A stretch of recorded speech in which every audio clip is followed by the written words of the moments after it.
Hola, ¿qué tal? ¿Cómo están? Hoy tenemos un tema súper interesante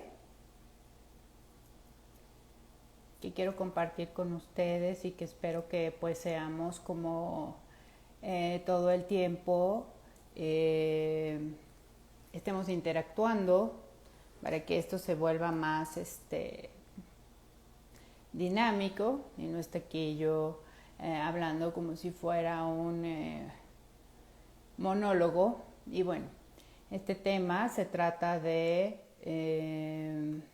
expectativas contra realidad en la odontología. Y pues bueno, aquí es muy importante la comunicación. Yo siempre les digo a mis pacientes que el dentista o el doctor, que es para cualquier persona, es donde tú te sientes a gusto. Hola Javier, hola Marisela, Noemí, Claudia, ¿cómo estás? Angélica, Morgan, hola. Eh, Francisco, Sinaloa. Bueno, pues estoy retomando, vamos a hablar acerca de expectativas contra realidad. Aquí está también, hola, el doctor Oscar, hola Luz. Y bueno, les decía que yo siempre les digo a mis pacientes ahí en salud bucal que el doctor o el dentista con el que se sientan a gusto, ese es el que es tu doctor o el que es tu dentista. ¿No? Porque es muy importante, de por sí es muy estresante hacer alguna visita al doctor, al dentista no se diga, vamos empezando ahorita exactamente. Y bueno, es bastante estresante ir a cualquier visita que de algún médico, pero no sé qué pasa que con respecto a la parte de este del dentista, bueno, hay gente que tiene pues realmente pavor. Entonces, en la medida en que tú tengas confianza con ese doctor o te inspire la confianza, tú vas a poder tratar más algunas dudas, mencionarle lo que tú esperas de tu tratamiento y bueno, empezando por el por qué asististe al dentista, ¿no?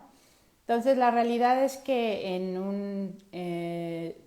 yo siempre que llegan los pacientes es que yo les pregunto, pues dime a qué se debe tu visita, eh, cuál es la causa por la que tú estás aquí, hola cazador, porque la realidad es que yo puedo revisar la boca y decirle qué tiene, pero a mí me interesa muchísimo escuchar qué es lo que al paciente le está generando inquietud o el por qué está asistiendo a la cita. Entonces, cuando esto sucede y el paciente me empieza a platicar el por qué es la visita, el por qué vengo, el que no me gusta mucho de mi boca, que no me gusta mucho de cómo se ve, entonces a mí eso me genera una expectativa cuando empezamos a hacer la fase de planificación. ¿Y qué quiere decir esto? Bueno, una fase de planificación en un tratamiento es el momento más crítico. ¿Por qué? Porque ahí el paciente tiene que mencionar todo lo que no le gusta, todo lo que le molesta, todo lo que espera de su tratamiento. Uh-huh. Y entonces es obligación como odontólogo, en este caso estamos hablando de la odontología, es nuestra obligación decirle al paciente qué cosas de esas sí se pueden conseguir y qué cosas no se van a conseguir y por qué. Pero también el ofrecerle alguna otra alternativa, o sea, no es que tampoco ya no haya solución, siempre hay alguna solución, pero no siempre va a poder ser la que el paciente espera, ¿no? Entonces, también es muy importante que en esta fase de planificación el paciente mencione si hay algunas características específicas de su sonrisa que le gustaría cambiar. Eso es un punto súper importante porque yo puedo hacer una planificación de acuerdo a lo que yo es mi conocimiento, de acuerdo a lo que el paciente me mencionó, de oye, tengo pues dudas de si se pueden enderezar mis dientes. Pero ya la parte, es un ejemplo, ¿no? Enderezar los dientes, o si tiene remedio mi muela, o si tiene salvación. Pero ya el que mencione características específicas de su sonrisa, que el paciente quiere o espera cambiar, eso es la clave de expectativas contra realidad. ¿Por qué? Porque ya es algo muy específico. Entonces, aquí el paciente pues sí tiene que mencionar, es el momento de mencionar todo, de externar todas sus dudas para que, como les decía, en caso de que no se pueda como el paciente espera, pues lo logremos mediante alguna otra opción y el paciente pues obviamente lo apruebe, porque esto hace que el paciente, por supuesto, que una vez planeado el tratamiento, esté motivado. Y ya una vez motivado, pues la cooperación es básica y bueno, una vez que hay cooperación, pues se logran los objetivos mucho más fácil. Entonces, pues yo les voy a hablar, por ejemplo, hola Eli, más en el área que yo me enfoco mucho o que me toca tratar directamente es la parte de la ortodoncia. Y bueno, les voy a platicar un caso que me llegó recientemente y bueno, no es el único, me llamó mucho la atención porque es una paciente que iba a un retratamiento de ortodoncia. Y pues bueno, ¿qué sucede?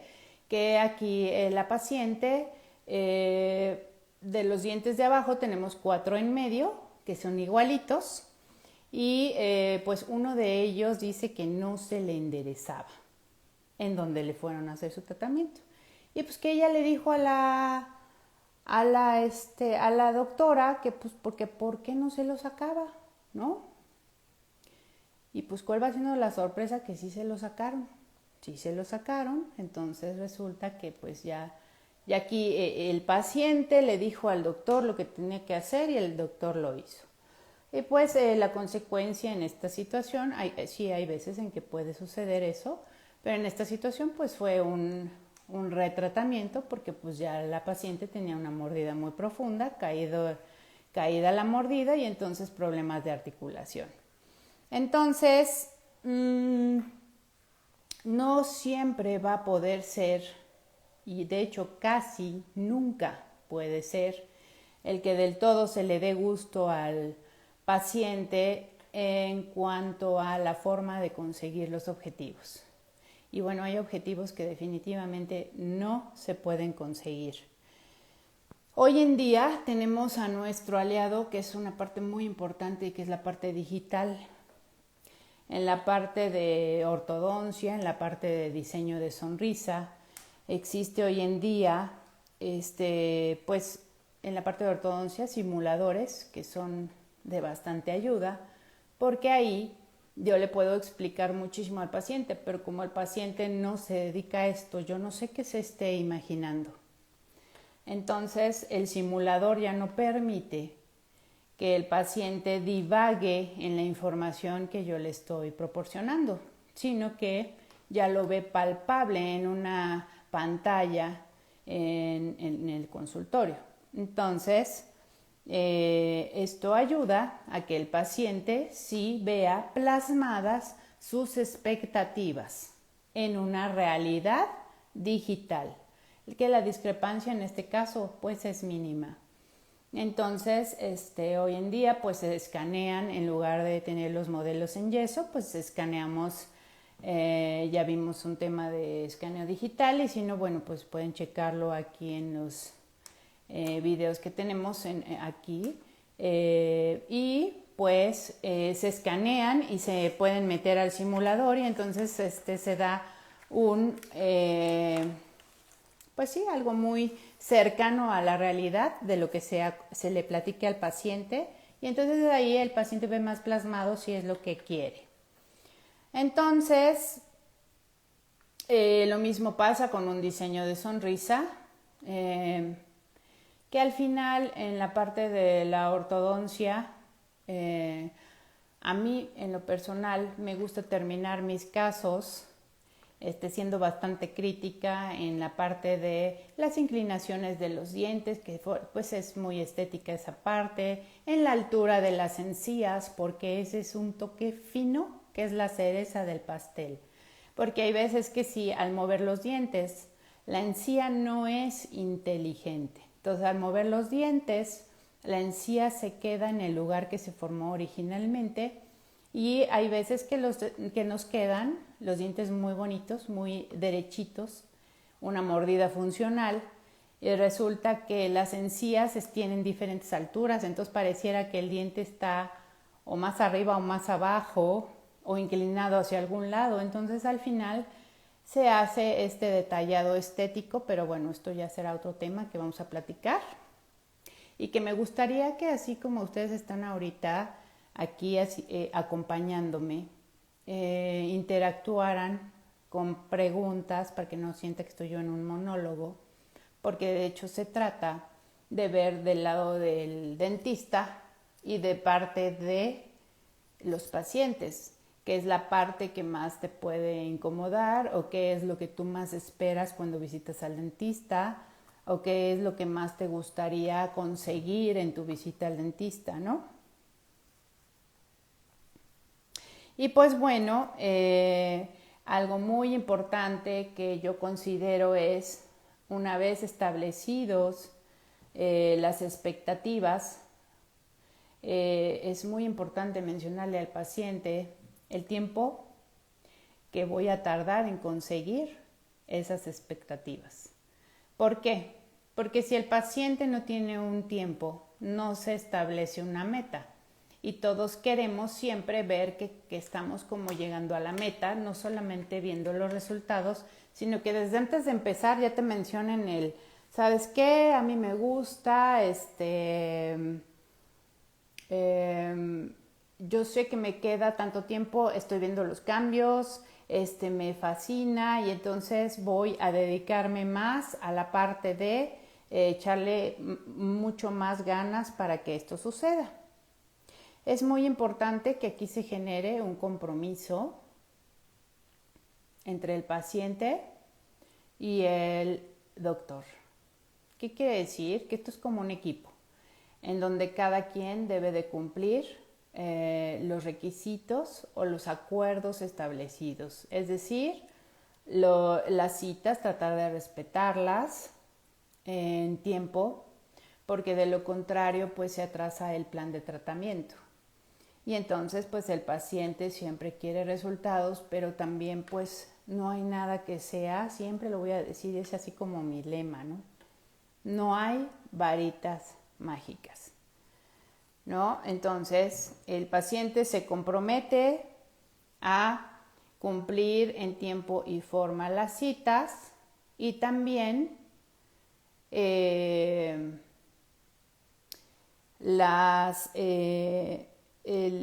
doctor se compromete también en establecer un tiempo de tratamiento y también, bueno, pues en respetar en tiempo y forma las citas. Aquí me están preguntando que si alguien que tiene raíces pequeñas se puede llevar un tratamiento de ortodoncia. Habría que, Maribel, aquí sí habría que valorar ventajas y desventajas. Mira, te voy a comentar algo muy sencillo. Yo tuve un caso de un paciente que tenía su mordida muy profunda. ¿Qué quiere decir esto? Que los dientes de enfrente, a la hora que él cerraba, tapaban prácticamente totalmente a los dientes de abajo. Y entonces, por esta situación, los dientes de atrás, los de abajo, pegaban mucho en los dientes de arriba.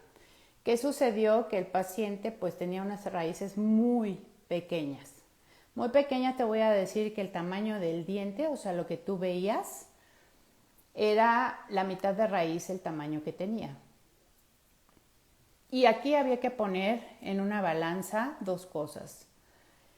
El paciente de todos modos iba a perder esos dientes por el tipo de mordida. Era un trauma que había tenido toda la vida, un trauma de oclusión, de estar pegando siempre constantemente en esos dientes. Entonces sus raíces eran muy pequeñitas. De todos modos los iba a perder. El problema es que si no se realizaba el tratamiento de ortodoncia, aparte de perder los dientes, no se iba a poder colocar una prótesis funcional. ¿Qué quiere decir? No se iban a poder colocar implantes, por ejemplo, porque al tener ese tipo de mordida, los implantes se degollarían. Entonces aquí hubo que poner en una balanza si de todos modos él iba a perder esos 2 dientes porque ya tenían una movilidad tremenda y unas raíces muy pequeñas, pues hacer el tratamiento de ortodoncia nos daba la ganancia de dejar una mordida funcional y en el momento en que esos dientes se perdieran, podríamos colocar una prótesis que tuviera función y le durara bastante bien. Entonces, pues cada caso es individual y cada caso hay que valorarlo específicamente para ver qué se puede hacer y en todo caso valorar pues pros y contras. Espero, Maribel, que haya quedado resuelta tu duda. Aquí Claudia nos pregunta que en el blanqueamiento dental, ¿en qué momento sé que es el tono perfecto para que no se vea falso? Esa es muy buena pregunta. Mira, resulta que pues existen varios tipos de blanqueamiento, ¿no? Existe un blanqueamiento que puede ser en el consultorio, ¿sí? Con una lámpara Zoom, y este tipo de blanqueamiento pues te baja bastante de 6 a 10 tonos. Pero no te estreses. Sí, yo entiendo lo que dices. Hay veces que llega a un tono tan blanco que pareciera el diente, de hecho, incluso sin vida, y bastante como si fuera refrigerador. A mí me gusta el blanqueamiento que se hace gradual, gradual, pero en el consultorio. O sea, en el consultorio yo lo hago en 2 sesiones y la realidad es que ahí pues puede percibirse más la sensibilidad y en la primera sesión vemos a qué tono llegamos y a la siguiente semana se realiza la siguiente sesión. Hay un blanqueamiento que se realiza con una lámpara Zoom. Ese sí baja la intensidad de 6 a 10 tonos en una sola sesión y dura aproximadamente 1 hora. Ahí pues no puedes verlo hasta que terminas el blanqueamiento. Y pues lo que sí es importante mencionar es que los tonos más amarillentos van a ver un cambio tremendo, pero los tonos que son más blancos, la diferencia va a ser menor. Es decir, si yo tengo un tono blanco, no voy a bajarle 10 tonos. No es eso, imposible. Cuando sé que ya no es natural, pues a mí por eso me gusta este tipo de blanqueamiento, porque hay algo que se llama colorímetro, que trae el tono de los dientes.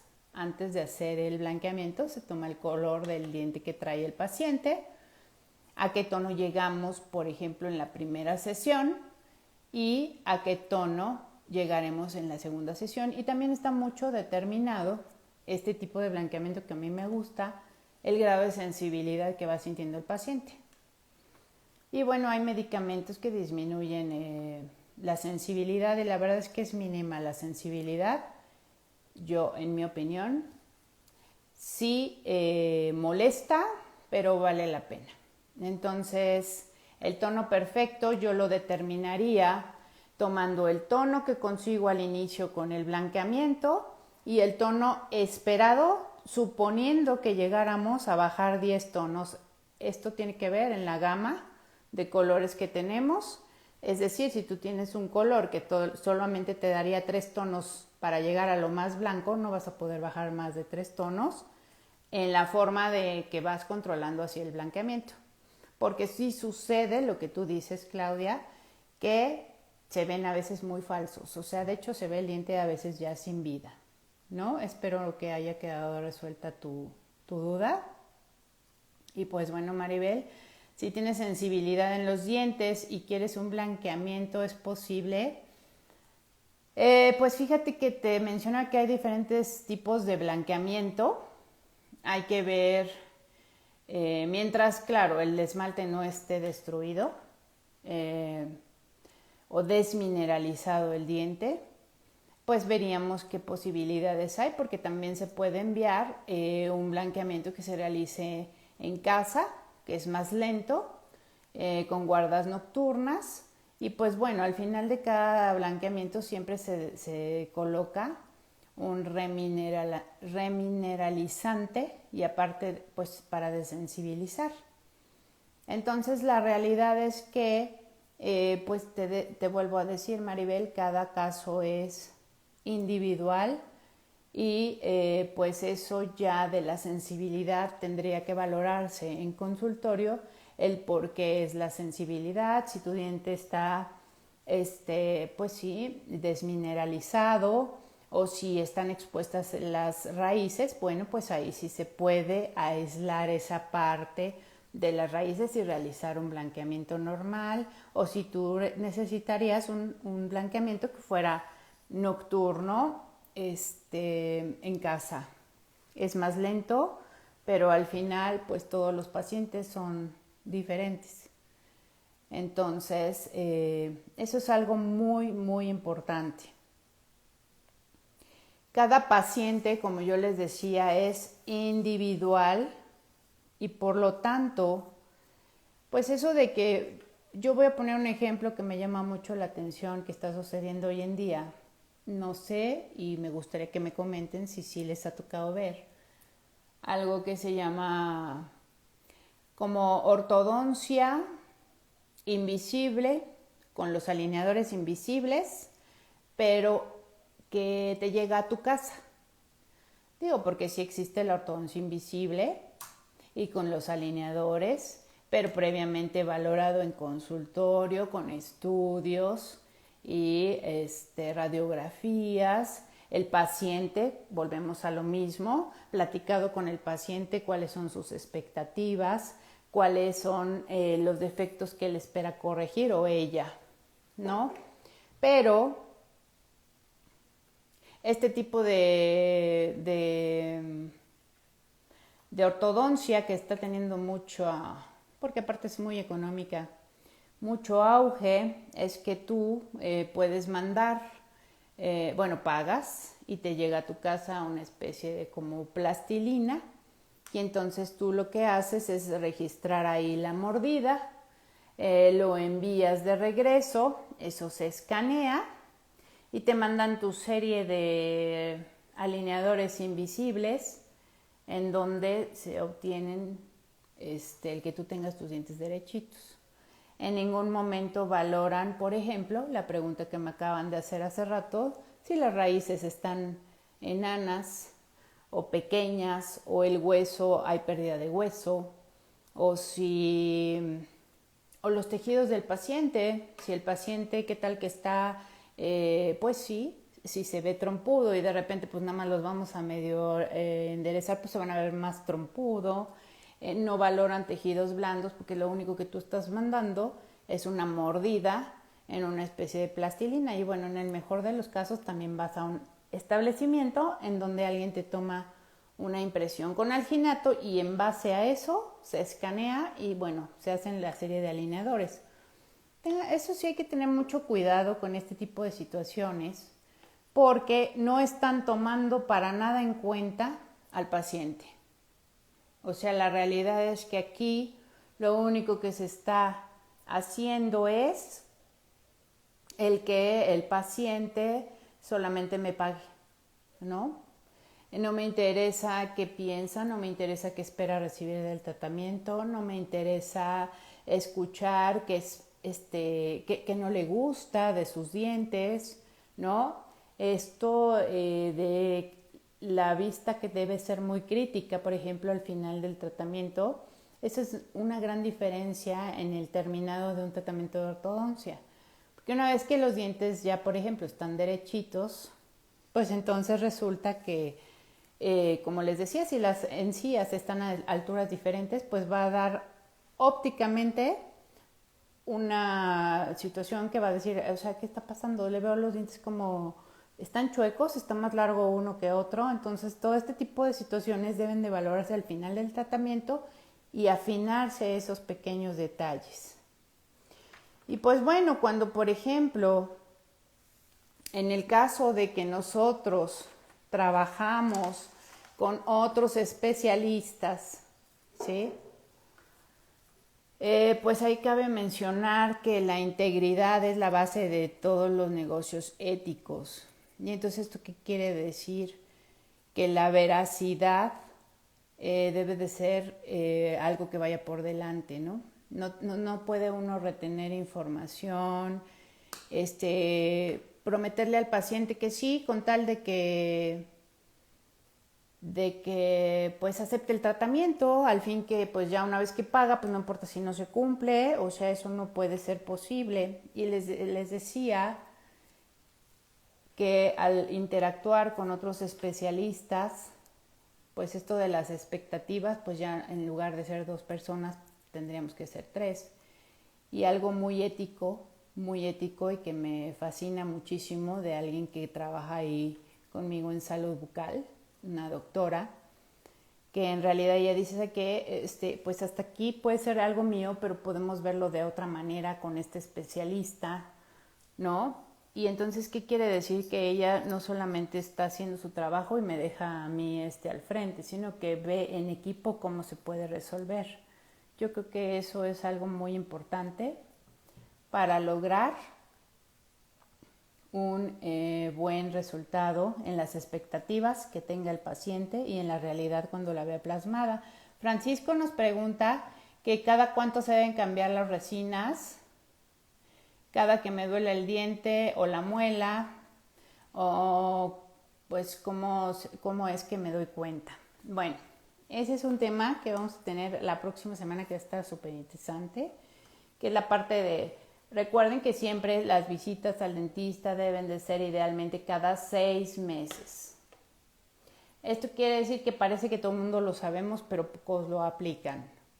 Entonces, en la visita al dentista, pues yo veo si el paciente requiere limpieza, pues entonces hacemos la limpieza. Si el paciente es mi obligación, y así lo manejamos en salud bucal, el estar haciendo la valoración integral de la boca. ¿Qué quiere decir? Si traes restauraciones como resinas, incrustaciones, coronas, estar viendo que ajusten.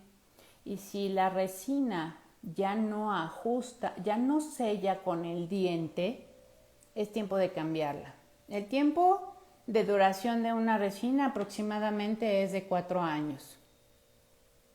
Esto tiene mucho que ver, pues también con la calidad del material. Entonces quiere decir que si yo la resina se colocó y entonces el paciente va y hay pacientes que van y tienen amalgamas de hace 15 años y dice, pero me salió muy buena porque la verdad es que no me duele, ¿no? Sí, pero cuando te das cuenta que el sello del material con el diente ya no existe, es tiempo de cambiar la resina o la amalgama, porque si no, ahí están circulando las bacterias y debajo de la resina o de la restauración, pues empieza a formar caries. Y entonces de repente llegan pacientes que dicen, oye, pero tengo un dolor tremendo, pero lo raro es que sí está tapada mi muela. Sí está tapada la muela, pero ya no sella la restauración con el diente. Y bueno, pues eso es lo que sucede, ¿no? Que abajo se forma caries y de repente ya el paciente ya con un dolor terrible. Creo que también hay un pequeño error o omisión de la información. Generalmente tapamos un diente y casi nunca te dicen cuánto tiempo dura, ¿no? La restauración. Entonces el paciente piensa que es como si le hubieran puesto nuevo el diente y pues la realidad es que no. De hecho, les tengo algo bien interesante. Fíjense que el diente tiene 3 capas. La capa más dura es la única que voy a tocar ahorita. La capa más dura es el esmalte, es lo que vemos. El esmalte, de hecho, es translúcido. Para los que preguntaban del blanqueamiento, de hecho, el esmalte no es lo que se blanquea.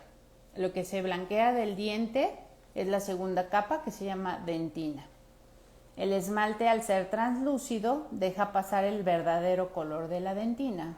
La dentina es muy sensible. El esmalte es bastante duro. El esmalte, de hecho, está constituido por un mineral que se llama hidroxiapatita. Y de hecho es el esmalte es la parte más dura del cuerpo. Ese no se autorregenera porque es un tejido. O sea, para que un tejido se regenere tiene que estar formado por células. Y en el caso del esmalte es un tejido que está formado en un 90% por minerales. ¿Pero qué creen? No está muy lejos de que el esmalte, y esto es nanotecnología.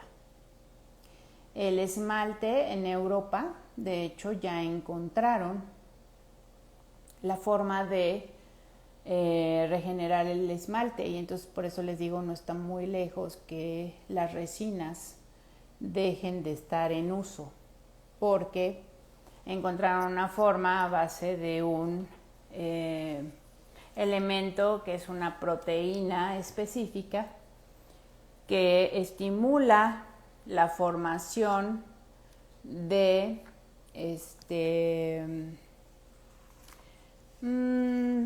nanocristales de apatita, porque les decía que el esmalte está constituido por hidroxiapatita. Entonces imaginen qué maravilla esto de que ya se pueda regenerar, provocar la regeneración del esmalte. Entonces iba a estar increíble, porque al poner, por ejemplo, las resinas, pues queda muy sensible, ¿no? Por unos de 15 días a 30 días el diente queda bastante sensible, ¿por qué?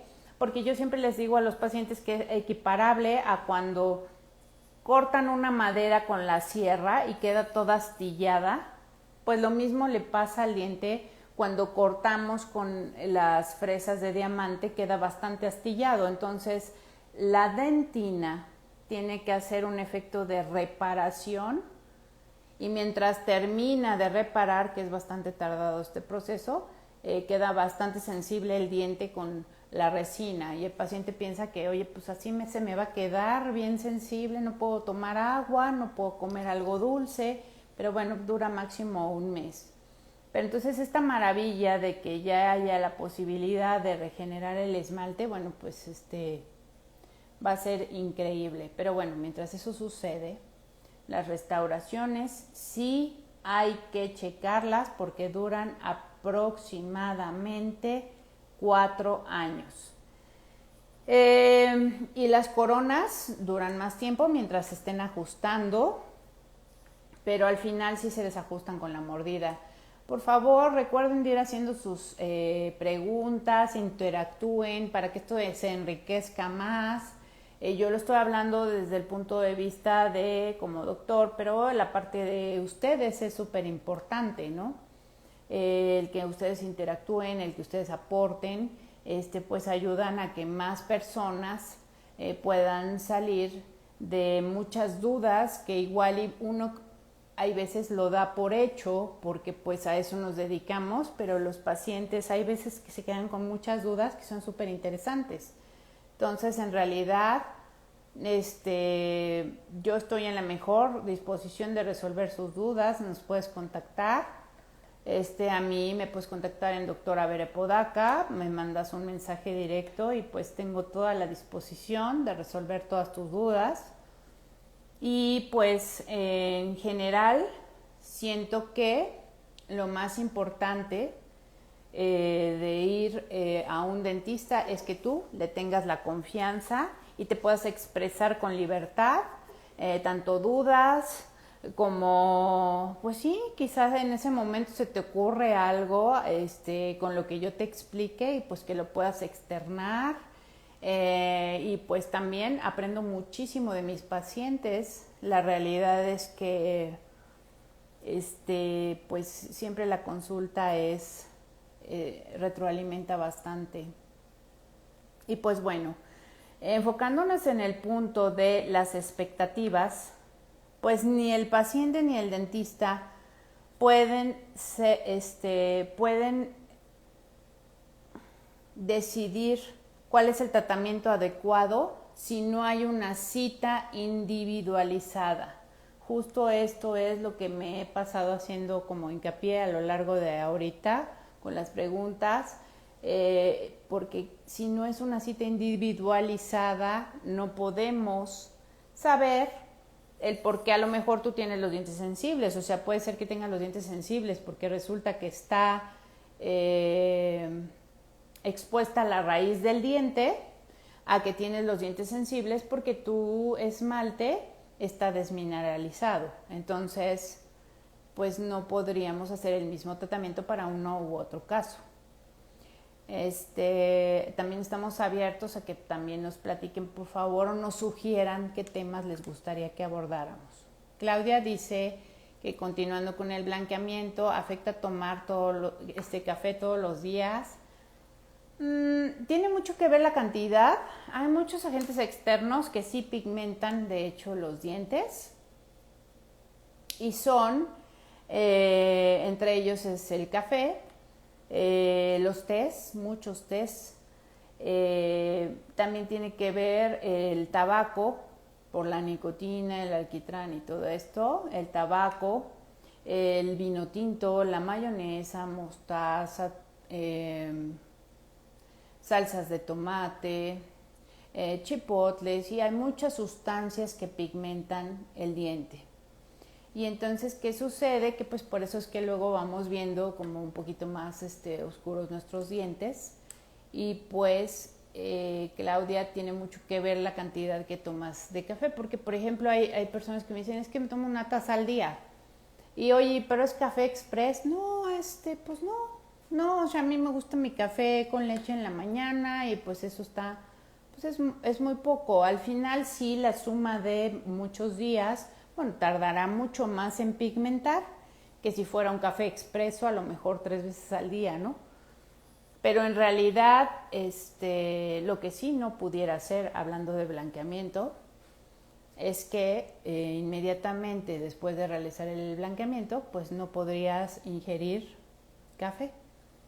De hecho, después de un blanqueamiento, se indica una dieta blanca, o sea, no blanda, blanca. ¿Sí? Es decir, que nada que pueda pigmentar. Porque bueno, brevemente les voy a platicar lo que sucede en un blanqueamiento. Les decía que la capa que vemos del diente no es la que se blanquea. Y la que se blanquea es la segunda capa del diente, que es la dentina. La dentina, ahí les va otra información. La dentina, entre las personas, entre más blancas son, la dentina tiende a ser más amarillenta. Es decir, sus dientes se ven más amarillos entre más blancas son las personas. Y las personas entre más morenas o incluso de raza negra, sus dientes se ven muy blancos. Esto es carga genética. Y bueno, aquí Maribel nos pregunta que por qué nace un diente manchado. Bueno, la principal causa por la que nace un diente manchado es porque el paciente, bueno, cuando es pequeño, tiene alguna enfermedad e ingiere altas dosis de medicamento, cuando el diente se está formando, absorbe parte de esto y entonces cuando ya sale el diente, pues puede salir manchado. Esa es una de las principales causas, o también puede ser en lugares, por ejemplo, en donde haya agua que contiene gran cantidad de flúor, pues los dientes también ya nacen manchados porque se absorbe esa cantidad de flúor y entonces el diente, mientras se está formando, pues también absorbe pues esa es el flúor. Entonces, bueno, pues son como que las principales causas por las que puede suceder esto. Igual les vuelvo a repetir, si se les ocurre que, oye, pues sabes qué, me gustaría que hablara sobre, no sé,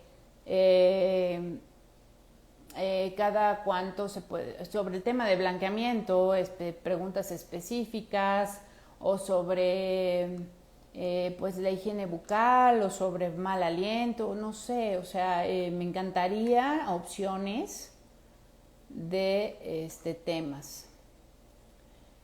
Bueno, aquí preguntan qué pastas dentales recomiendas para tener una buena salud bucal. Bueno, la pasta dental sí debe tener un poco de flúor y pues con eso es algo de lo más básico. Todas las pastas dentales tienen cierto grado de abrasión e incluso es curioso, pero por ejemplo la pasta dental, les voy a comentar esto así como breviario cultural, Sensodyne, que supuestamente pues se recomienda para pues quitar la sensibilidad dental, tiene más grado de abrasión que una pasta dental convencional. Entonces, con que la pasta dental contenga un mínimo grado de flúor que sí ayuda a la parte de remineralizar los dientes, pues es buena. Bueno, aquí Patti pregunta que qué pasta, qué nos recomiendas para mantener sin manchas los dientes.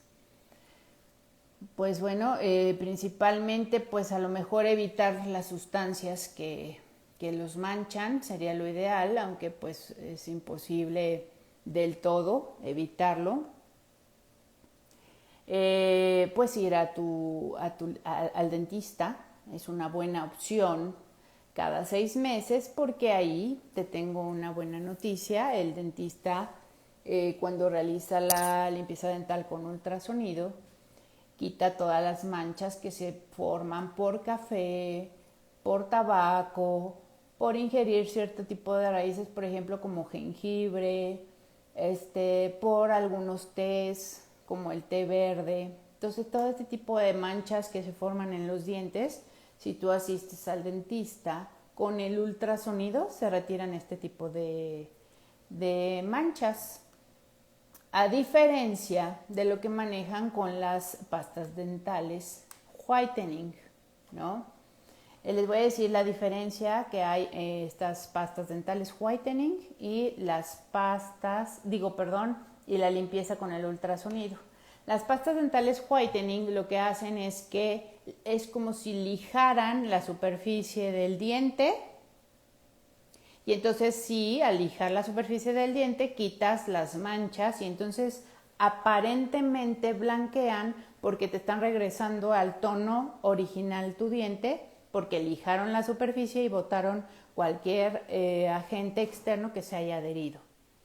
Y la limpieza dental con ultrasonido no lija la superficie del diente, sino que por medio de estas vibraciones tan rápidas botan o desincrustan estas sustancias del esmalte del diente. Entonces hay una gran diferencia entre las pastas whitening e ir al dentista a hacerte una limpieza con el ultrasonido. No es doloroso, Pati. De hecho, la limpieza con ultrasonido es de lo más bello que yo creo que, bueno, a excepción del sonidito, del ruido, es de lo más bello que hay, porque aparte de que se hace en el mínimo tiempo, no duele, no hay prácticamente sangrado, a como eran antes las limpiezas dentales manuales, era un sangrado impresionante. Entonces es indolora, entonces casi prácticamente no hay sangrado, y aparte de esto pues estás desincrustando toda la superficie, todas las sustancias que se adhieran a la superficie del diente. Bueno, Francisco dice que qué tan perjudicial o benéfico es limar los colmillos para emparejarlos a los dientes frontales. Pues esto está muy grave y pues qué bueno que tocas este tema. Fíjate que ahorita hay una tendencia en que ojalá nada más fueran los colmillos, Este es un reto que está mucho ahorita hablándose y que realmente varios dentistas estamos muy preocupados por esta situación, porque no sé si sea producto de la ociosidad de la pandemia o qué sucede, que ya les da por hacerse como que todo lo estético en su casa. Y es que se liman literal con una lima de uñas los dientes, tanto los colmillos o los dientes de enfrente, para que se vean parejitos. Los dientes parejitos. Es gravísimo porque el esmalte tiene cierto grosor y después ya llegamos a la dentina. Una vez acabamos de mencionar que el esmalte no se regenera. Hasta hoy en día, aunque ya hay investigaciones, no están puestos en práctica. Entonces el esmalte no se regenera. ¿Y qué sucede? Llegamos a la parte de la dentina, donde es muy sensible. Y entonces este tipo de prácticas de desgastar colmillos o los dientes de enfrente, lo que puede provocar es desde un exceso de sensibilidad hasta que puedas llegar a una endodoncia o incluso a perder tu diente. Porque aparte, pues, este tipo de práctica lo que te sugiere es que, pues si te pasas, lo que haces es que le completas con el acrílico de uñas. Entonces te imaginas en el consultorio si utilizamos un tipo de acrílico, pero no es el de las uñas. Y aparte todos los acrílicos al hacerse duros emiten un calor fuertísimo, entonces pues puede morir el nervio de tu diente. Entonces no, qué buena pregunta, Francisco, espero que haya quedado aclarado. No es nada benéfico porque pues estás adelgazando el esmalte. Y pues bueno, aquí preguntan que si mi dentista me debe de tomar en cuenta para definir un tratamiento. Pues definitivamente así es, y es con lo que iniciamos este live. Es básico escuchar las expectativas del paciente, decir si no es, qué peculiaridades específicas no me gustan de mis dientes y me gustaría cambiar. Eso es básico para que las expectativas coincidan con la realidad y entonces el paciente quede satisfecho, y pues también uno como odontólogo, porque es bastante agradable ver que el paciente se va contento. Pues miren, ya realmente que casi